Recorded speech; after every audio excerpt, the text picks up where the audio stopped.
Sur la ligne Paris-Lyon-Milan, ligne TGV, l'italien Trenitalia fait rouler ses trains rouges depuis la semaine dernière. Cette ouverture du rail à la concurrence va rendre le transport ferroviaire plus compétitif. C'est en tout cas l'avis de l'autorité de la concurrence. Son président par intérim s'exprimait pour la première fois sur BFM Business. Et pour Emmanuel Combes, pas de quoi faire vaciller la SNCF. On l'écoute. Attention concurrence, ça ne veut pas dire qu'on aura deux opérateurs qui ont la même part de marché. Je crois beaucoup au duopole asymétrique. On aura toujours la SNCF qui restera l'opérateur le plus important en France. Mais ça ne veut pas dire qu'il n'y a pas place pour un opérateur concurrent. C'est intéressant d'ailleurs de voir qui est entré sur le marché français. C'est pas un outsider.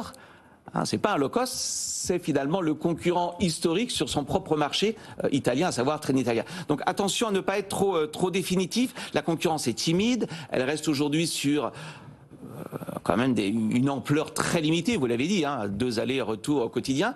Mais l'histoire n'est pas écrite et moi je suis plutôt confiant quand on regarde ce qui s'est passé en Italie. Et dernier point, je pense que la concurrence sera favorable in fine à la SNCF.